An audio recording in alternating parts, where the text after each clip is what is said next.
வணக்கம். 25வது மந்திர வார்த்தை கிரியேட்டிவிட்டி. படைப்பாக்கம் உள்ளவராய் இருங்கள்.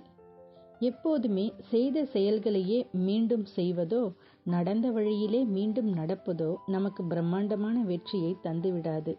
புதிய வழிகளில் பயணம் செய்ய வேண்டும். வழியே இல்லாத இடங்களில் கூட வழிகளை உருவாக்க வேண்டும். சாதனையாளர்கள் எப்போதுமே புது புது விஷயங்களை செய்தவர்களாகவே இருந்திருக்கிறார்கள். அதனால் எப்போதும் எதையும் புதிய கோணத்தில் பாருங்கள். புதுமையாக செய்யுங்கள். கஷ்டப்பட்டு எதையும் செய்வதை விட வித்தியாசமாக செய்வதே வெற்றியை தரும். இதற்கு முக்கிய காரணம் என்னவென்றால், வாழ்க்கையை யாருமே ஒரே மாதிரி வாழ விரும்பாததுதான். எப்போதுமே பெரும்பாலானோர் மாற்றங்களையே விரும்புகிறார்கள்.